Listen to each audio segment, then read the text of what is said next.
Армысыздар, Астана телеарнасының көрермендері, эфирде әдеттегідей сырласу және мен Әйгерім Сейфолла.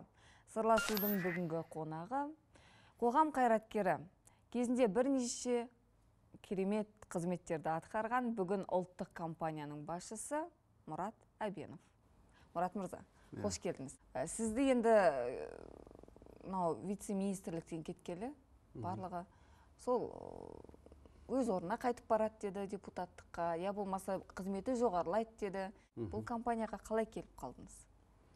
Енді мен ойымша қызмет өзгеріп тұрады қай кезде болса да. Енді осы уақытқа дейін біраз қызмет атқардым. Егер соңғы 10-15 жылда алатын болсақ, мен тек мемлекеттік қызметті. Кейбір қызмет ол танымал болады жұрттың алдында. Мұғалімдіктен бастап қанша қызмет атқардыңыз? Мұғалім болдым мектепте, сосын завуч болдым. Гаранода кадр қызметін басқардым. Қызылордада. Қалалық әкімшілікте ішкі саясат бөлімінде қызмет атқардым. Сосын бизнеске біраз уақыт кетіп, қайтып келдім. Ол жерде енді онша 5-6 жыл жүрдім, мен көрдім мен барлығын. Өте қызық. Және ол таза бизнес емес. 1,5 жылдай таксист болдым. 1 жылдай нан пісіретін наубайхананы басқардым, және өзім жеке ашып көрдім. Мысалы, бұл да өмірлік тәжірибе. Неге таксист болдыңыз? Мемлекеттік, енді сондай жағдай болды. Үй салдым, Алматыдан ақша жетпеді, сосын кешке қарай шығып такси айдадым, және ол да бір өзіме бір жақсы тәжірибе деп есептеймін. Одан кейін қайтып қызметке келдім, мемлекеттік қызметке. Әкімшілікте кеңесші деген қызметтен бастадым. Жақсы кеңестер бердіңіз? Жалпы кеңесші деп аты үлкен, иә? Кеңесші ол әкімді кеңесшісі емес. Бұл ұйымдастыру бөлімнің басшысының кеңесшісі, ол енді төменгісін төмен. Ол да бірақ 30 жастан асқан кезде келдім. Біраз жігіттер маған айтқан, кеш келдің ғой, сен енді 33 жасыңда бір бөлім кішкентай кеңесшісінен қалай бастайсың? Бірақ маған өзіме қызық болды. Жеке қызметтен кейін қайттан мемлекеттік қызметке келген.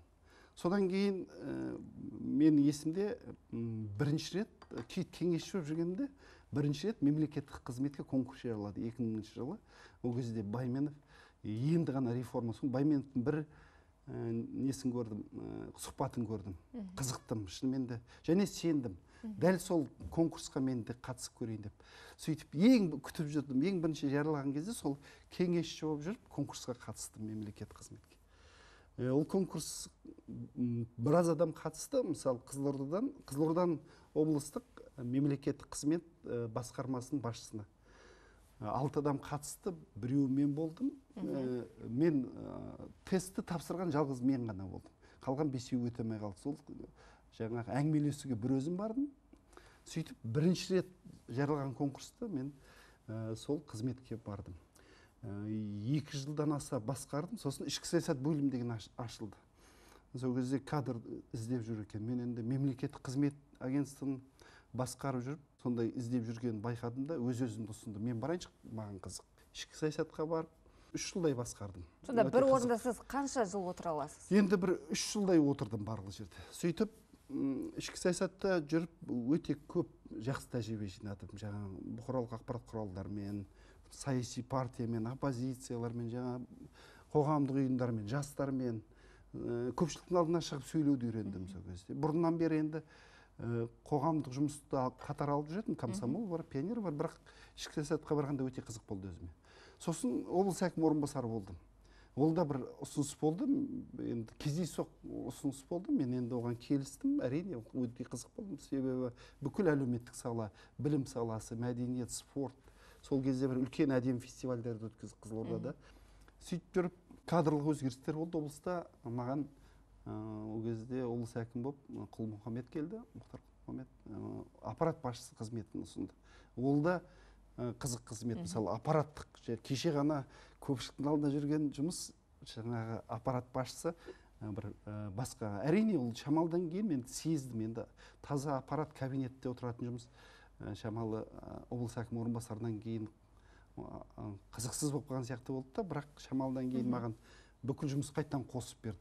Одан кейін парламент депутаты болдым, бір рет Нұр Отан саяси партиясын ұсыну мені өте қызықты кезең. Бірінші рет, екінші рет тағы сайландым депутаттыққа. Бірінші рет мен және екінші ретте экономика комитетінде болдым. Экономикалық реформа, мысалы, бұрын экономикамен тікелей айналыспаған, мысалы. Одан кейін ұсыныс болып, білім министрлігінде вице-министр қызметінде. Енді сол кезде осындай шешім болып, жаңа компания осындай үлкен бағытта жұмыс істейді. Онда өзімді қашан құрылған бұл компания? Қашан құрылды? Енді құрылғанына көп уақыт болған жоқ. Көпшілік Енді білмейді. ол жаңадан құрылған компания, 1600 қызметкер бар. Көпшілікке аты бейтаныс, бірақ сіздің келуіңізбен ол компанияның да аты шығады. Енді мен ойымша жаңағы адамды белгілі қылатын кресло емес, қызмет емес. Әр адам әр жерде, мемлекет тапсырған жерде жұмыс істеу керек. Сізді тағайындаған, сізге ұсынған қызметтердің барлығын атқара бересіз бе? Бас тартпайсыз ба ешқайсысынан? Енді осы уақытқа дейін бір ретте бас тартып көрген жоқпын. Осы кейбір кезде кейбір қызмет өзіңді ойландырады. Қаншалықты ол менің қызметім деп те ойлауға болады. Бірақ мен ойымша адам өз-өзіне сену керек бірінші. Сосын енді кейбір нәрсені сен бір орында отырып, қызығың шамалы басылып, қайталанып бастағаннан кейін сырттан бір көріп, мынандай қызмет ұсынатын болса, немесе кейбір кезде өзім ұсынамын, осындай бір өзгеріс болса екен, мен ауыстырар едім жұмысымды. Себебі мен ойымша бұл жерде тұрақтылықты мысалы қалайтын азаматтар бар. Енді тұрақтылық дегенде ол кейбір кезде жақсы ұғым емес. Мысалы, кезінде Кеңес одағында тұрақтылық есімізде бар ғой. Өзгеріссіз бір орында, бір қалыпта қалу. Өзгеріп тұру керек. Себебі мысалы, мен бір жерде 2 жыл қызметті атқарсам, сол қызметті игеріп алам. Және өзің ішкі мүмкіншілігім өседі. Көп жақсы ақпарат алам. Бірақ ары қарай дамымағаннан кейін адам бір орында қалып қояды. Екінші мәселе бар. Өз орнынан қозғалуға қорқатын адам батыл жұмыс істей алмайды. Себебі осы айырылып қалама, осы жыл жерге үйреніп қалдым. Мынау кресло мені асырайды. Сол себептен не болса да тыныш отыра берейін. Айтпай қояйын, қозғамай қояйын, өзіме жауапкершілік алмай қояйын деген пікір қалыптасады. Мен ең бірінші басшы болған кезде бір сұхбатымда соны айтып едім. Көп үлкен басшы кісілерді білем, енді облыста көп басшылар болды. Кейбір басшылар шамалы мемлекеттік бір қызметтен екінші қызметке кетесін, немесе орын босатасың десе, креслодан айырылмай, соған барлық әрекетін жазап, адамын салып, сөйткен кезде сырттан қарағанда бір түрлі. Жасалына ма десесің? Сонда енді адам не болса да осы қызметте қалуым керек деген ой, ол жалпы жұмысқа да зиян, өзіне де зиян. Адам өзгерістерге дайын болу керек. Және мен ойымша 3 жыл жұмыс дегенде, мысалы Жапонияда сондай. 3 жыл бір қызметте отырсаң өзгеріп тұру керек. Себебі сенің сол жердегі беретін пайдаң азаяды, шығармашылықпен жұмыс істемей қоясың. Ізденіс азаяды. Мысалы сіз вице-министр болдыңыз, білім және ғылым саласын басқарып, сол кезде көп болған жоқ. Бір жылдан астам болдым. Көп болған жоқ, көп отырған жоқсыз. Министр орнынан кетті, одан кейін сол кезде сіздер басқарған министрлікке байланысты даулар шықты, жемқорлық, осыншама қаржы жымқырылды деді, мемлекеттен. Осындай у-шу болған кезде көпшілігіміз ойладық. Абенов сол депутат болып отыра бергені жөн еді. Не болып кетті жағдайы? Өз қызметтерінен өз еркімен бас тартты вице-министрлер деп ақпараттар тарады. Абенов енді қайда кетті? Уақытша демалыстамын деп сіз жарияладыңыз өзіңіздің парақшаларыңызда. Бірінші рет әртүрлі ұсыныстар болды. Сол ұсыныстың бірі білім саласы. Мен қай кезде болса да құрметпен қараймын. Өзім білім саласынан бастадым. Және парламентте отырғанда бір рет сынамаған салам осы білім саласы тұғын. Себебі өзім ішінен шыққасын, қанша ұстаздармен бірге, жоқ, бұл жерде ол да бар шығар. Енді ұстаздардың бірге жүрдім ғой сол. Ауылға барсам, міндетті де өз мектебіме барамын. Міндет осы қазірге дейін. Және мен енді өзім ұстаздың отбасында дүниеге келдім. Әкем 42 жыл мұғалім болды. Және сол мұғалімдіктен пенсияға шықты. 12 жасынан бастап сабақ берді. Және кезінде өзім армандайтын ұстаз болсам деп. Әкем күнде азанда тұрып, мектепке барғанда киініп, галстугін тағып, өте күрделі жұмыс істеп жатқан, және халыққа өте қажет екен деп мен де сезінетім. және өзім білім саласына жүргеніне өзім қуанамын, және жалпы мен білім саласынан кетпейтінімді, жалпы жастармен жұмыс істейтін мен білемін. Қай кезде болса мен қызығамын бұл салаға. Қазір көпшілікке, көрермендерге айта кетейік, сіз жаңару қоғамдық қозғалысында сыбайлас жемқорлыққа қарсы республикалық қоғамдық қозғалысының орынбасарысыз, басшысының орынбасарысыз. Ол қоғамдық жұмыс, қосымша жұмыс. Қосымша жұмыс. Енді ол, мысалы, партияда жүргенде, парламентте жүргенде сыбайлас жемқорлыққа қатысты көп шараларға араластым, және көп мәселені көтердім. Жолға қатысты, басқа бюджеттен ақша ұрлауға қатысты. Мысалы, облыста істедім, облыс әкімі орынбасары болып. Парламентте де көрдім, министрлікте көрдім, көпшілік халықпен де көп араластым. Және сол арқылы қандай проблема бар екен білемін. Және көп жерде проблема неден шығады? Чиновник ұрлағаннан шықпайды. Біздің азаматтар өз құқықтарын білмейтінен шығады. Себебі талап ете алмаймыз. Мен ана парламентте жұмыс істеп жүрген кезде, Қызылордаға келгенде азаматтар жинап алып айтады, маған қабылдау келеді. Арыз жазып үйреніңіздер. Демократияның бірде-бір көрінісі, біздің азаматтар арыз жазбайды. Бұрындар домалақ арыздар болған ғой, жазып жүреді. Арыз қой деген бір жаманат сияқты. Шын айтқанда жаманат емес. Содан қорқады. Мен арыз жазсам, менің балдарыма ертең жақсы оқулық береді. Мен арыз жазсам, мен жақсы дәрі-дәрмек береді. Мен арыз жазсам, анау мас жаңағы жүргізушіні тоқтатады. Мен арыз жазсам, сапалы үй салады. Ертең үстіме бір нәрсе түсіп кетпейді. Ал енді біз одан ұяламыз. Бюджет маған ақша бөлді. Президент тапсырма берді. Мысалы, кеше Қызылордада үлкен апат болды, ауыр жағдай. Үлкен апаттан қанша адам қайтыс болды. Мысалы, 2 жүргізуші соғысты машинесі. Қазір бірден сол 2 жүргізушіні айыптап жатыр. Мынау айыпты жоқ, мынау айыпты, мынау жолға. Енді арғайра ешкім айтқысы келмейді. Ал шын айтайық, ол жерде қандай проблема бар? Мысалы, неге жаңа жол салды Батыс Европа, Батыс Қытай? Бұлай үлкен, кең, 18 метр, 2 машина кеңінен сиятын, 3 сиятын үлкен жол, ортасы темірмен бөлген, бұлай қарай тағы сонда кең жол. Неге 2 автокөлік бір жолға? Себебі жұмыс сапасы жасаған. Ақша қайда кетті?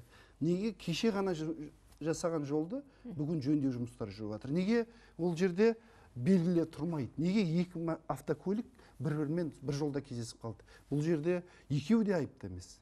Бұл жерде сол жол сапасы жасаған, ақшаны талан-таражға шығарған, жол ережесіне дұрыс белгілі қоймаған, жаңа жылдамдықты шектемеген. Оны біз айтпаймыз. Сол себептен мысалы, сіз өзіңіздің парақшаңызда жаздыңыз бұл мәселені, көтердіңіз. Қандай да бір реакциялар бар ма? Енді көтеріп жатырмыз. Енді мысалы бұл көтерудің 2 мақсаты бар. Бірінші мақсат тікелей арыз беру, мысалы өз атынан, оны бере салуға болады. Екінші қоғамдық пікірді қалыптастыру. Мен мысалы бүйтіп парақшама бүгін таңертең жаздым. 2 сағаттан кейін Қызылордадан бір топ жастар, қызметкерлер, белсенділер маған шығып, Мұрат аға, біз осы арызды көтерейік, жасайық. Топ боп, себебі 2 кісі, 10 кісі қайтыс болды. Жаңағы айыпталып жатқан жүргізуші қайтыс болды. Қайтыс болған адам өзі қорғана алмайды. Бәріміз қоғам болып, соны қорғайық деп айтып жатыр. Мысалы, мен ойым, әрине мен құқықтық сауаттылығым бар, және тікелей өзімде арыз жаза аламын. Бірақ жаңағы кісілерді үйреткенім маған әлде қайда артық. Себебі мен оларға қалай арыз жазу керек екен, қалай көтеру керек екен. Және біздің құқығымыз бар. Егер мен бүгін көшеде отырып барады, біреу заңсыздық жасаған келсе, көрмеген болып үндемей өтіп кетсем, маған қатысы жоқ. Ертең тағы сондай болады, көрмегенде өтіп кетем. Ертең маған қатысты болған кезде сіздер де бәріңіз айналып кетіп қаласыздар, ол керек жоқ деп. Сол себептен бұл қоғам бірге күресу керек. Ал мысалы, жаңарудың мақсаты сондай. Көпшілікті өз құқықтарын қорғауды үйрету.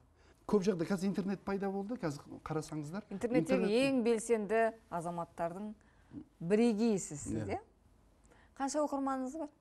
Енді оқырманым көп қазір. Енді соңғы зерттеулер бойынша жақын арада 275 мың адам менің барлық жазғандарым оқиды екен. Енді 23 рет күнне бұқаралық ақпарат құралдарынан жаңағы аталады деп кеше зерттеулер шықты. Мысалы, бұл да көбінесе мен тікелей қызметіме қатысты емес. Жаңағы бұл көбінесе азаматтық көзқарас. Сізге қарап таңғаламын мен. Қалайша уақытыңызды табасыз?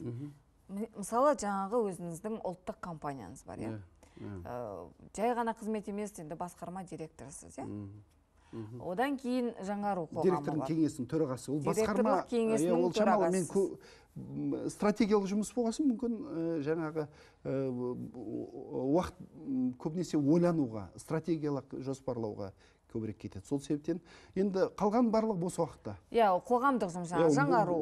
Одан кейін Асық Федерациясы. Асық Федерациясы. Ол да мысалы. Мынау әлеуметтік желілерде белсенді отырасыз. Отырамын, Отбасына уақыт табасыз ба? Отбасына оған да уақыт табылады. Енді қазір ата болдық. Ата болдық. Енді барлығы біледі. Орысша ата деп айтамыз, қазақша жиен нағашы деп айтамыз. Өйтіп бөліп айтпасақ тағы болмайды, себебі онда әртүрлі рөлдер бар. Жиен шамал, жиен бөлек қойын шамал. Өз немере бөлек. Жиен ерекше, себебі жиен льготасы көп. Оған көп талап қоймаймыз. Тек жақсы көреміз, тек мақтаймыз, тек сүйсінеміз. Ал енді, мысалы, кейбір кісілер айтады, неге бөлесіздер дейді. Мысалы, өз немересін адам талапшыл болады, қатаң қарайды. Анараға отырма, анараға жатпа, былай жүр. Себебі енді ертең бір әулеттің жалғасы ғой. Мысалы, нағашы басқаша қарайды. Қызым сыртта жүр. Соның баласы анда сайын саған бір келеді, бір көресің, сүйсініп, құшақтап, соны. Және ол қазақты өте дұрыс шығарған. Мына жерде талап қойылады, мына жерде көбірек еркелетеді. Мысалы, екеуін тең алып жүретін болса, адам психологиялық жағынан жақсы болады деп есептеймін. Жалпы, қазір көбірек көңіл бөлетін болдым отбасына. Енді олар Алматыда тұрады, Алматыға жиі барып келесіз. Енді жоқ, әртүрлі іс-сапарлар болады. Іс-сапардан қашпаймын, және енді қазір Алматы үлкен орталық қой, бірақ жалпы олар да келіп тұрады. Әйтеуір рет келсе, айына бір рет көруге өзім мүмкіншілік жасаймын. Мен сізді осыдан 4 жыл бұрын түсірген кезде, сіздің жарыңыз әке-шешеңізді бағып, Қызылордада болатын, дұрыс айтасыз. Әлі сол қызметін жалғастырып жатыр ма? Жоқ, енді қасыңызға келді ме? Өкінішке орай әкем осыдан 4 жыл бұрын қайтыс болды. Иман болсын. Сол одан кейін жылын берді. Тағы бір жыл отырды сол жерде, енді барлық тіршіліктерді реттеп, қазір қасыма келді. Қазір енді сондай жағдай болды. Мысалы, қазақтың отбасы сондай ғой. Мысалы, мен депутаттық қызметке сайланғанда әкем өте қатты науқас тұғын. Сол кезде қалай шешеміз? Әкем айтты, мен Астанаға барамайын саған ертең. Сол кезде үйдегі жеңгелеріңіз айтты, бұл несін уайымдайсың? Мен қалам үлкен кісілердің қасында. Енді көбісі таңғалды, өзі орысша оқыған Алматының қызы көбінесе сөйтіп ойлайды ғой, жаңағы. Мен де барам, мен де тұрам деп айтады. Бірақ мен осы уақытқа дейін ырзамын. Жоқ, мен қалам, уайымдама. Сөйтіп әкемді емдеді, қарады. Үлкен 80 жылдық тойын жасады, батасын алды. Одан кейін бәрі болғаннан кейін қанша кісілер келіп, Құдай тамағын жасадық, жылын жасадық, қырқын бердік. Барлық кісілер айтып жатыр, осында келдің, адал келдің, мынау атасының. Мен мысалы, бұл да біздің үлкен беделіміз. Қазір енді өзімді ата болдым ғой. Былай қарағанда өткен жылы 48-ге келдім. Қазір сол үшейлі жастың ішінде жүрміз. Жаңағы өткен жылы қызметтің өзгерістері барлығы сол кезеңдерде басталды. Мен ата болдым, не қылдым. Мысалы, мен алдын ала бір теледидарға және бір журналға мақала бердім. Мен бұл жылдары көп өзгерістер болады. Себебі мен өзім өзгеруім керек. Себебі мен құда болдым, ата болдым, немерелі болдым. Тек қана қызмет емес, отбасына көбірек көңіл бөлу керек. Тек қана болашақ бір алыстағы мақсатқа емес, күнделікті өмірмен қызығын көру керек. Мүмкін сол 37 жасыңда ойға келмейтін нәрселер 48-інде келеді екен. Ал өмір жылдам ғой, кетіп баратыр. Мысалы, мен өз балдарымды қалай өсіп азамат болғанын байқамай қалдым. Оған кемпір шал қарады, екеуіне де. Ал енді қазір өз немерем барлық қызықтарын көргім келеді. Бірінші қадам қалай жасады, атанды қалай айтты, қалай бірінші сөйледі, қандай бірінші әріпін жазды. Мысалы, өмірінің қызығы сол. Шын айтқанда, мысалы, ана жетістік, мына грамота, мынау кресло, мынау қызмет, мынау жоқ. Бірінші енді адалдық қызмет жасау керек. Ертең менің немерелерім, балдармен өсті ғой, немерелерім атасымен мақтанатындай болу керек. Мысалы, ең бірінші мақтаныш, атам таза жүрді, елге қызмет жасады, беделді болды деген мысалы деп айтса, ол маған ең үлкен жетістік сол болады мысалы. Сол себептен айта алады ғой. Соған тырысуымыз керек. соған тырысуымыз керек. Енді қараңыз, қаншама дегенмен де үлкен лауазымды қызметтер, иә? Иә. Үлкен, мысалы, айтады ғой енді, алтын көрсе періште жолдан таяды. Үлкен мүмкіндіктер, керемет байланыстар, үлкен тұлғалармен араласу, иә? Қалай енді сізді жолдан тайдыра алмады? Сол бір жүйе, сыбайлас жемқорлық мысалы жоғарыдан басталады деп айтылады, иә? Бірақ қармаққа шабақтар ілінеді, шортандар емес деп. Қалайша мысалы сол ортадан жемқорлықтан ада болдыңыз? Қалайша еш нәрсе мемлекеттің қаржысына қол сұқпадыңыз, еш нәрсе жымқырмадыңыз? Мен енді осы сыбайлас жемқорлықты көп зерттедім өзім. Парламенттің кезінде бірнеше рет үлкен мақала бердім, және көп жерде осы мәселені партияда да көтердім. Жемқорлықтың жүйесін білемін, қалай жасалатынын. Жеуге болмайтын да білесіз әлде жеуге болады? Жоқ, оны қалай жасалатынын да білем, және қалай оған ұрынбау керек. Мысалы, өкінішке орай былай ғой бізде. Жемқорлықты ұйымдастыратын 0,01%-дің бірі. Оның орындаушылары өзі білмесе де орындаушылар көп. Және білмей қалып орындайды. Себебі, мысалы, кез келген қылмыстың білмей жасаған қылмысы бар, біліп жасаған қылмысы бар. Мысалы, сол екеуіне де жоламау керек. Біріншіден біліп сен жасамайсың. Мысалы, біліп жасайтындар адамдар өте сирек. Шын айтқанда, чиновниктердің арасында да таза чиновниктер басым көпшілігі. 1,5 ғана. Және 1,5 ғана қалған барлығын білдіреді. Себебі өз күшін пайдаланып басқаларға жасатады соның барлығы.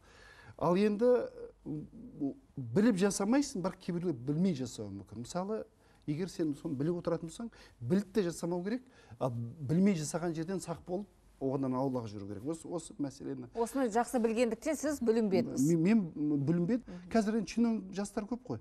Мысалы, чиновниктің бәрі сыбайлас жемқор деп айтатын болсақ, олардың бәрі ертең кетіп қалады. Бізге таза адамдар керек. Қазір таза адамдар көбейіп келе жатыр. Қазір бұрынғыдай емес. Қазір кейбір кезде жемқорлық болып жатқан жерде ананы қол қойшы десек, жастар айтатын бол, жоқ, мен қол қоймаймын. Мынау 80 мың айлық үшін мен мойныма жауапкершілік алып, ертең абыройдан айырылатын ештемем жоқ. Мысалы, қазіргі жаңадан келатқан көп жастар таза. Оған мен қатты қуанамын. Және қазір сыбайлас жемқорлық жасау қиындау болып барады. Себебі интернет бар, ана жерден түсіріп алады, мына жерден құжатты копиясын алып алады, басқа қылады, барлығы ашық. Сосын енді соңғы жылдарды байқап тұрмыз ғой, көп ұсталып жатыр әртүрлі деңгейде. Мен ойымша ол өте дұрыс, бұл жақсы тазарып жатыр деп есептеймін.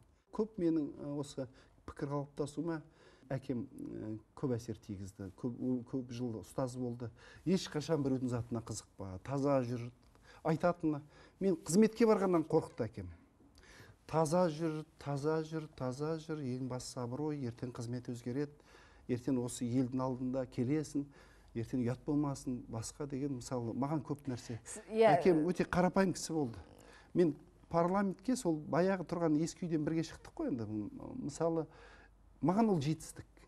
Және мен қалай ойлаймын, жалпы әр адам байлықпен құрметтелмейді. Сен қандай байлығың бар деп, мысалы, қазір кім қандай үйде тұрып жатыр, қандай автокөлікпен жүріп жатыр деген қазір онымен ешкім құрметтей қоймайды. Қазір қызметке де қарамайды, шын айтқанда. Сен мынандай қызметте екенсің деп, мысалы, сен өзің жұрттың алдында танымалы болсаң, мен мысалы жұртқа қазір қызметім онша көп қызықтырмайды, қай жерде барсам да көп жерде таниды. Сіз естік, көріп жүрміз, сіз сөйлеп жүрсіз, айтып жүрсіз, сізді білеміз. Соның өзі маған үлкен құрмет. Ал жоқ, сіз ана жерде жүрдіңіз, анарда бұғып қалдыңыз, мына жерде атыңыз шығып қалды, мына жерде зиян жасадыңыз, мына жерде өз пайдаңызға шешіп кетті десеңіз, одан құтыламайсың ешқандай. Ондай болса, бұндай хабарға да келмейсің. Әрине. Аға, сырласпайсың да Айгерім Сейфулламен. Сіз өте жылдам сөйлейсіз, иә? Өзіңіздің жылдамдығыңызды өлшеп көрдіңіз бе? Мен енді математикпін да. Математикті мысалы, математик көп нәрсені алдына ойлайды, мысалы да, жаңағы ой алда жүреді.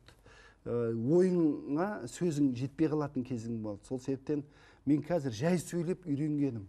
Бұл жай сөйлеп үйренгеніңіз? Бұрын қатты сөйлейтін. Себебі ойым жылдамды, оған сөз жетпегеннен кейін сөздің аяғы жағын жұтып қоятын. Сосын маған өзіңіз сияқты бір журналист үйретті. Сіз асықпай сөйлеңізші, себебі сіз айтқан сөзіңіздің 80%-ын біз ұқпай қаламыз. Асығыз. Сосын камера монтаж жасаған кезде көп сөзіңіз ішіне ілінбей қалады. Сол уақыттан бері мен жайырақ сөйлегенім осы. Мысалы деген сөзді көп қолданатынсыз. Қазір оны да қолданып отырғандысыз. Оны әкем көп айтатын. Кеше ғана анам кеше бір үлкен хабарым шықты теледидардан, тікелей эфирден. Сол кезде анама кеше хабарласып айтады: мысалын айтпадың, дұрыс болды. Әкең марқұм телевизордан көріп отырып айтатын: мысалын көбірек айтып кетті-ау деп. Мен айтам, мен орысша оқығам ғой. Әрине. Орысша оқығасын мен шын айтқанда қазақ тілінде сөз байлығын кейін толықтырып алдым. Енді кез келген уақытта парламентке қайтып келуіңіз мүмкін. Саяси өмір алда ғой. Мен ойымша дүние жүзінде саясаткерлер ең піскен кезі 70-ке піседі екен. Ең жоғары деңгейде сапалы жұмыс істейтін. Мысалы, саясаткер болу үшін, қоғам алдына шығу үшін бәрі алда деп есептеймін. Мен аман жүріп, денсаулығымыз мықты болатын болса, елге әлет көп қызмет жасауға мен өзім дайынмын. Және қай жерге жұмсат, нан істе десе, мен соны істеуім керек. Енді былай қараңызшы, мысалы жаңа айтып отырсыз, міндетті түрде болашақта көруіміз әбден мүмкін. Бірақ мысалы сіз кеткеннен кейін Нұр Отан партиясының тізімімен басқа депутат келді, сіздің орныңызға. Ол депутаттың дауысы сіздікі сияқты шығып жатқан жоқ қой. Ол депутаттың белсенділігі сіздікі сияқты көрініп жатқан жоқ қой. Мәселе қайда? Неге байланысты деп ойлайсыз? Мен ойымша жеке өзіне байланысты? Жоқ, партиялық тәртіп деген бар. Мысалы, әр адам, мен мысалы парламентте қызмет атқарайын, басқа жерде мен партияның мүшесімін. Партия маған не тапсырады? Мысалы, маған партия тапсырды, жастармен жұмыс істе. Партия тапсырды, сыбайлас жемқорлықпен жұмыс істе, мынаны көтер, мынаны зертте. Мысалы, мен мысалы өзім барлығын жасадым деп айтамаймын. Әкеңізге тоқталдыңыз, Сізді өзге көршілердің баласымен, ағайындардың баласымен салыстырды ма? Бізде бар ғой, мысалы бір ананың баласын қараш, керемет. Мысалы, сен ондай емессің. Салыстырмалы түрде тәрбиелеп өсіреді, Ешқашан салыстырған жоқ, және мен өзім де сөйтіп балаларын өсірдім. Балдарды ерекше қылып тәрбиелеу керек. 10 балаң бар ма? 10 да ерекше қылып тәрбиелеу керек. Сен ерекшесің деп айту керек. Сен ешқашан кездеспеген адамсың. Сен талантың да, мүмкіншілігің де ешкімге ұқсамайды. Және сен ерекше болып шығуың керек. Әрқайсысына тұлға ретінде қарайсыз. Солай, тек қана солай. Біз енді көптің біреуі дейтін болсақ, көптің біреуі болады. Маған кезінде бір кісінің айтқан нәрсесі бар, мысалы, балдарға қатысты. Сол сөзі есімде қалды. Мен ол кезде әлі балдарым кішкентай, күшік кезінде таланған ит бөрі алмайды деді. Сол кезде біз баланы төмендетпеу керек, баспау керек. Ал біреуді төмендету ғой. Сенен мақтан, сенен жақсы оқитын. Сол себептен мен ешқашан, әкем солай өсірді. Ешкіммен салыстырмады. Мұрат деген ерекше, бұл жаңағы Алладан бөлек сұрап алған, бұл жаңағы өте сондай үлкен жетістікке жететін, осындай олатын. Болмаса, мен әке-шешем қарапайым кісілер. Әкем мектепте ұстаз, анам аспазшы. Екеуі де бюджетте жұмыс істейді, жаңағы көп байлық болмаған, қарапайым үйде тұрдық. Бірақ солай өсірді. Мен қазір ойлаймын, мысалы, соншалықты өз-өзімізге сенімді өстік. Өзге бауырларыңыз да сондай, өздеріне сенімді ме? Бәрі сондай да. Мен мысалы, бірақ әркім әртүрлі. Бұл эфирде айтқым келмейді, себебі енді әрқайсысының өз өмірі бар. Ертең мен айтқан сөзім оларға зиян тимеу керек ешқайсысына. Мысалы, мен өзгергенсіз аға. Өзгергенсіз. Неге, ол дұрыс қой? Жоқ, осыдан 4 жыл бұрынғы сұхбатта мүлдем басқаша болғансыз. Мен өмірше былай ғой, мен мысалы ол кезде қасымдағы мүмкін, мен ол кезде ата болған жоқпын. Мен ол кезде 48-ге келіп, бұл мүшел жасқа жеткен жоқпын. Менің балдарым өсіп, тұрмыс құрған жоқ ол кезде. Мен ол кезде құда болған жоқпын. Мен ол кезде күйеу балам болған жоқ. Мен ол кезде жаңағы ұлым елмен араласып жұмыс істеп көрген жоқ. Мысалы, құда таңдауға араласқан жоқсыз ба? Құда таңдайтындай бізде бар ғой. Жоқ, енді балдар өздерін таңдау. Бірақ әрине біз көреміз, қараймыз. Бірақ мен ойымша бұл жерде әр адам өз таңдауы болу керек. Әрине бағытын құда таңдауға келетін болсаң, бұл кеш уақыт. балаң 10 жасында құданы таңдау керек, сол кезде айтуым керек, өскесін былай таңдау керек. Мен мысалы өзім бір принциптарым бар. Мысалы мен айтатын ойымда мысалы бірінші ақылды болу керек, екінші мінезді болу керек, үшінші сұлу болу керек. Осындай кезекте кезегі ауыспау керек осылардың. Мысалы мінезді болу керек екен, сосын қостым. Осыдан 5 жыл бұрын сұрасам, мен айтар едім, ақылды болу керек, тәрбиелі болу керек, сұлу болу керек деп. Тәрбиелі деген мен қазір мінездімен ауыстырдым. Неге? Мысалы өзім ойлаймын. Ақылды болу керек қыз бала, мысалы, егер ер бала үйленетін болса, егер екіншісі мінезді болу керек. Тәрбиелі болса, нәзік, ешкім айтқаннан шықпайтын, басын салбыратып жүріп, сенікі жақсы деп жүрсе, ертең дәл сондай болатын болса, керек кезінде отбасын қорғай алмай қалады. Мысалы, жеңгелерім Қызылордада қалды. Бүкіл мен істеген тірлігімді соны істеді. Бүкіл үйдің шаруасын, құрылыс па, құрылыс, жөндеу ме, жөндеу, ұйымдастыру ма, ұйымдастыру. Егер мен соны ойлаймын, егер мінезді болмағанда қалай болар еді? Мүмкін бүкіл шаруашылық қалар еді жайына. Егер майысып, езіліп, сіздің қасыңызда бірінсе болса не қылып, маған шамалы қиыншылық болатын болса, күнде 10 рет телефонмен хабарласып, мынаны қалай істеймін, мынаны не қыламын. Ал мысалы жеңгелерім басқаша істеді. Уайымдама. Мен барым ғой, жұмысын істеймін. Сізге нағыз дос бола біле біл. Ол дос, ол енді мен бұрын орысша оқыдық қой, соратник деп айтатын. Енді достың бір түрі, даже одан да кең.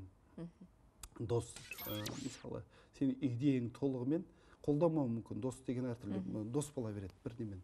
Соратник деген мысалы өзің бір қасыңдағы ойыңды сол ойынша түсінетін және мақсаты да бірдей, әдісі де бірдей, бағыты да бірдей, және жылдамдығы да бірдей болу керек. Мысалы, жаңа сіз айтасыз ғой, тез сөйлейсің деп. Тез сөйлесең, тез ойлайсың. Мысалы, үйдегі жеңгеңізде математик, менен де мықты оқыды. Және менің ойымды менен озып отырады. Алдын біліп отырады. Мен енді ойымды бастағанда аяқ жағын айтып отырады. Мен соған үйреніп қалғанмын. Және жай ойланатын адаммен маған өте қиын. Мен кейбір кезде бір үйде осылай жеңгеңізбен шай ішіп отырып, болсаңыз бір жақсы көңілде болғаныңызды айтамын. Мен сен орнында басқа бір жай ойланатын адам болсам, мен күйіп пісетін шығармын, себебі маған өте қиын, жылдам болмаса деп. Ал керек болса менен жақсы оқыған университетте, кілең 5-ке оқыған. Ол кезде Киров атындағы университет, енді неге жақсы жар болды, жақсы балдар тәрбиеледі. Мемлекетшіл. Меніңше қазір былай айтады. Балан ақылды болу ата-анадан деп айтады, анадан. Интеллект анадан келеді. Мысалы, үйдегі жеңгеңіздің бүкіл ойы, ақылы балдарға болса, ол енді қалай обал болды деп айтамыз. Керемет болды деп есептеймін. Балаларыңызбен, жолдасыңызбен мақтана аласыз. Мен отбасыға дәстүрлі қараймын. Мен өз, мысалы, қызыма солай айтамын. Бірінші кезек отбасы. Мен қызым мамандығы журналист. Бірақ мен айттым, отбасы. Бірінші сен жақсы жар болуың керек. Жақсы келін болуың керек. Жақсы ана болуың керек. Қалғанына уақытың жете ме? Айналасыз. Уақытың жетпей ме? Осымен шектелі. Кейбір кісілер айтады, енді сен жастармен көп жүрсіз. Қалай сіз солай айтасыз? Себебі жастарды білімді бол, басқа деп айтамын. Мысалы, білімді болған отбасына зиян емес қой? Асық федерациясын басқарасы. Қанша асығыңыз бар сізге тиесілі? Асық жиналмайды, мен де таратып жерем. Кезінде болды көп асық. Бірақ мен жалпы табиғатым азарттық ойынға өзім жоқпын. Жаңа карта ойнау, жаңағы бір жарысқа бір домино ойнау, басқа. Мен мысалы кішкентай кезінде асықты ойнасам, ұтылған адамды аяймын. Және қайтып беремін. Өзім ұтылсам, көп уайымдамаймын, әйтеуір бірінші табылады. Сол себептен, мысалы, маған ешқашан жиналмайды. Мүмкін сол үшін байлықты да жинамаймын ешқашан. Кезінде сіз дайвингпен айналысатыныз. Есімде қара суықта суға барып, сонау Қарағандыға барып тіпті осы дайвинг өнерін көрсеткен болатынсыз бізге. Айналысып жүрсіз бе әлі? Енді қызығып әр нәрсені үйреніп көріп, оны енді әуестену міндет емес. Мысалы, одан кейін бір жақсы бір-екі жаңа нәрсені көрдім. Мысалы, саятшылықты көрдім, іздендім, көп кітап оқыдым. Бір Әбен деген ақсақал бар екен, болған екен Алматы облысында, белгілі саятшы сондай. Сол кісінің ұрпақтарын тауып алып, Әбен деген маған ұқсас болғаннан кейін аңға шығып көрдім, мысалы. Сіздікі ме екен? Көрдім, ұнады маған. Әрине оған қосымша уақыт керек, мысалы. Одан кейін спорттың жаңа түрлерін көріп жатырмын. Мысалы? Йоганың жаңа түрлерін көріп жатырмын. Мысалы, қызық, бұрын оны жасап көрмеген. Ол жаңағы спорттық жаттығудың йога арқылы жаңа түрлері, мысалы. Адам дене құрылысын шамалы салмақ беру арқылы емес, созу арқылы, жаңағы бұлшық еттеріне басқаша салмақ беру арқылы. Мысалы, осының барлығы жаңа нәрсе игеріп жатырсыз қазір. Ол қызық. Мысалы, адам, мен ойымша, қай кезде өзгеріп бастайды, тоқтатады өзгерісті, сол кезде қартайып бастайды. Егер адам өзгеріп тұру керек, күнде жаңалға шығып тұру керек, жаңаға қызық тұру керек. Мен мысалы ерте азанда өте ерте оянамын, кеш жатамын. Спортпен айналысқасын адам уақыт көбірек болады. Мысалы, мен күнде 1:30-да жатамын, түнде 6:30-да оянамын. Бірінші оянамды бірден интернетті ашам. Дәл осы өмірде мен ұйықтап жатқан кезде қандай жаңалық болды екен ғой деп бірден қараймын. Өте қызық. Және күнде, мысалы, сол жаңалықтың ішінде жаман нәрсені көруге болады. Мынау маған пайдалы, жақсы қызық нәрсе деп. Және сонымен бөлісуге тырысамын. Сол себептен әрине ол кезде велоспортпен қызықтым кезінде, оны көрдім.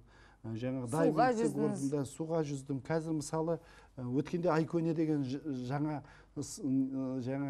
гимнастиканың бір түрін зерттеп көрдім. Саятшылықты көрдім. Одан кейін галстук жинап жүрдіңіз ғой? Галстуктың коллекциясы бар менде, әлі жинап жүрмін. Қанша болды қазір? Қазір қанша болды? Енді 1000-нан асты ғой. Ол енді бұл да бір мысалы кезінде киім тігіп көрдім. Мен сізге бүгін студияға қайшымен матал келейін деген, киім тігеді деген өнері барын естім. Мен мысалы атам, үлкен атасы балдарын барлығын әртүрлі салаға берген. Біреу ағаш ұстасы, біреу темір ұстасы, біреу диқаншы, біреу молда болған, біреуі жаңағы, мен атам тігінші болған. Зингер деген тігін машинасы болған. Ташкенттен барып матал келіп, бүкіл ауылға пальто тігеді, киім тігеді, костюм тігеді. Әрине ол шаруашылықпен айналысты, бірақ қосымша жаңа жұмыс сол болды өте. Мысалы, мен өзіме бірінші шалбарды өзіме толығымен 9-шы сынып оқығанда өзіме шалбар тігіп алатын. Ол кезде енді мен қатарлы азаматтар білет, дүкенде ондай шалбарлар аз тұғын, балағы кең, 30 сантиметр үстің жағы тарлау, қалтасы сыртынан тігілетін, джинсы сияқты сондай бір ала важақ бір әдемі шалбарлар болатын. Соны өзім тігетін. Қайдан қарап тіктіңіз? Енді журналдардан алып тігетін. Кейін әрине сосын қойдым оны, себебі оқуға кеттім, басқа қылдым. Бірақ галстуктың коллекциясы содан басталды менде. Өзім галстуктар тіктім. Себебі ол кезде жақсы галстуктар жоқ, қымбат, ал қазір мода жаңа жұқа галстуктар болса сондай болды. Мен әкем бұрынғы кең галстуктарын алып, екі жағын тіліп, кесіп, кішірейтіп, сөйтіп өзіме галстук тігіп алатын. Мысалы, содан басталды. Мен ойымша бұл да бір кезінде Алматыда жүріп таксист болдым, үй салдым. Басынан бастап аяғына өзім салдым. Және бүкіл құрылыс мамандығын білемін. Кесе көремін, сылақ сылаймын. Темірді тоқпен пісіремін, әйнек кесемін, ағашты жұмыс істей аламын, пол саламын. Мысалы, автокөлік өзім жөндеймін, көп жерлерін өзім жөндеймін. Мысалы, мен ойымша барлығын білу керек. Және қазіргі балдарды болсын, әр адам өзі білгесін, басқа адамға немқұрайлы қарамайды. Мысалы, сен өзің таксист болып көрсең, таксистімен жақсы сөйлеседі. Мен қазір таксиге отырсам, бірден айтам, таксисттің өмірде оңай емес қой, мен де 1,5 жыл таксист болдым. Сөйтіп әңгімелер жарасып кетеді. Жарасады. Нан пісіргенмен нан туралы сөйлесесің, киім істегенмен киім, сол себептен қызметке қарамау керек. Сонда сіздің қолыңыздан келмейтін дүние жоқ. Енді екі нәрсе Жоқтың келмейді. қасы. Жоқ, екі нәрсе келмейді менің қолымнан. Музыка келмейді, себебі менде слух жоқ дейді. Слух деп айтамыз ғой енді. Мен онда зерттедім. 4 жасқа дейін музыкамен айналыспасаң, қону қиын екен, егер аса талантты болмасаң. Енді мен өзім ойлап отырмын, немерелерімді 4 жасқа дейін үйретемін. Содан бір болмады. Оны мен жасау мүмкін емес. Енді музыканы білмегеннен кейін әнді де білмейміз. Жалпы сіз тыным таппайсыз, е? Сондықтан да шашыңыз аппақ болар, е? Енді шаш Қашан ағара бастады? 24 жасымда ағарып бастады. Және мен оған тыным таппайтын бас қой. Жоқ, кім біледі енді, витамин дұрыс болмады ма, кейбір кезде енді әскерде барлау қызметінде болдым. Бұл да оңай емес. Бұл Монғолияда, Қытайдың шекарасында. Кейін байқасақ, біз сол радиация бар кезде қызмет жасаған екенбіз. Лабнор деген Қытайдың шекарасында тұрған үлкен полигон, соның қасында кейбір кезде ойлайтын содан зиян келді ме. Бірақ сол кездегі мысалы қызметтер әскерден келгенде шаш ағарып бастады. Бірақ 24-інде кәдімгідей самайым ақ еді мысалы. Боямадыңыз, е? Менің бояған жоқпын. Анам айтады, сен сол әскерден бірдеңе болды жаңағы. Енді сөйтіп ойлады ғой үлкен кісілер, бірақ әскерімде қызық болды, өте өзім ойлаймын. Жалпы өмірде кез келген тәжірибе ол қажетті тәжірибе. Мектеп болсын, студенттік кезең болатын болсын. Мен 2-ші курста жүріп, армиядан келгеннен кейін үйлендім. Университет бітіргенше жұмыс істедім. Мектепте түнгі қарауыл, мяс комбинатта қарауыл, ол жақсы жұмыс болды. Күнде ет жедік. Нан дүкенінде түнгі нан қабылдаушы, көше сыпырушы. Жалпы сіз атқармаған жұмыс қалмапты ғой? Мысалы студент кезінде ол да қызық, бірақ оқуға қиындау болды. Дегенмен де ол қызық. Алғашқы тапқан жалақыңыз қанша еді? Адал, мен маңдай термен. алғаш тапқан мен стипендиям 48 мың ба, себебі мен енді жақсы оқыдым, үстіне қосып беретін 8 мың ба. Бірінші айлығым 70 мың теңге болды, ол кезде рубль. Кім болып жұмыс? Мен ол кезде түнгі қарауыл болдым мектепке. Қасында балабақша бар тұғын. Сол кезде... Қай жасыңызда? Ол 22 жасымда түнгі қарауыл болды. Бірінші қарауылға шыққан күні мектепте өрт шығып, түнімен өшіріп, сөйтіп есімде қалды. Бірінші жұмыс күнім сондай апатпен басталды. Сосын мекеме басшысына рахмет, мен жұмыстан шығарып жүрген жоқ. Бір ай өзің жөндейсің дедім. Оған мен айыпты болған жоқпын. Енді ол бірақ қарауыл болғаннан кейін мен уәде беріп, бір ай бойы сол бөлмені өзім жөндедім. Ол да қызық болды өзіме. Себебі сіз барлық, міне көрдіңіз бе, барлық жағынан тек қана жақсылықты көріп, жақсылықты айтып отырсыз. Ол да қызық болды деп. Онда өзінде қиыншылықтары болды ғой? Әрине, мысалы әр нәрседің қиыншылығы болды. Мысалы, мен есіме түсіріп едіңіз, мысалы, таксист болып жүргенде маған шабуыл болды. Екі адам жаңағы қарулы шабуыл жасап, автокөлігімді тартып алып, жаңағы кетіп бартқан жолда лақтырып жерді. Оны да теріс қылып айтуға болады. Ал мысалы, мен айтамын... Менің басымнан не өтті? Жоқ, мен бірақ басқаша айтамын. Мен 2 айдан кейін ол машинаны тауып алдым. Көрдіңіз бе? Іздедім, орнына келтірдім. Және мен де өзім ойлаймын, ол да өмірлік тәжірибе. Әрине, сабақ. Себебі сабақ, мен мысалы сақ болып үйренесің. Енді барлығына ашық-шашық жүруге болмайды, мысалы. Ол да бар. Мысалы, өмірде әртүрлі нәрсе болады, ол бірақ жаңа негатив көруге болмайды. Жақсылық көп, қызық көп өмірде. Сол өмірді қызықына тоймай жүру керек. Сосын мен көпшілік енді тыңдап отырған, бұл жақсы өмір ертең басталады. 10 жылдан кейін, оған дейін күнде жұмыс істеп, тек сол үлкен мақсатқа демеу керек. Күнделікті өмірдің қызығын көріңіздер деймін. Рахмет аға, бізге келіп сұхбат бергеніңіз үшін. Керемет, сіз деген бір энциклопедия сияқтысыз. Аша берсең қызықты ақпараттар шыға береді.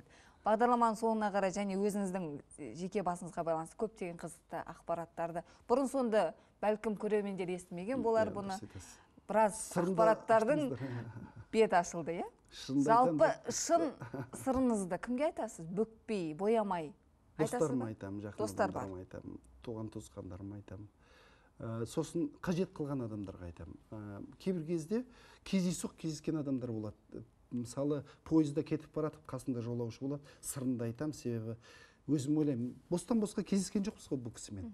Мүмкін осы кісіге мен сырымды айтатындай бүгін бізді сондай тағдыр қосып отыр, және оған айтуым керек деп есептеймін. Бүгін сізге айтуым керек болды сырымды.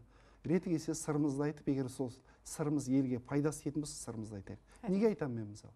Мен өзім ойлаймын, жастарға керек болып қалам айтқан ойым деп ойлаймын. Сол үшін айтамын. Болмаса жарнама жасау маған қажет жоқ, таниды, білет. Рахмет уақыт бөліп келгеніңізге. Қадірменді көрермен, біздің сырласуымыз осымен тәмам. Келесі эфирде кездескенше.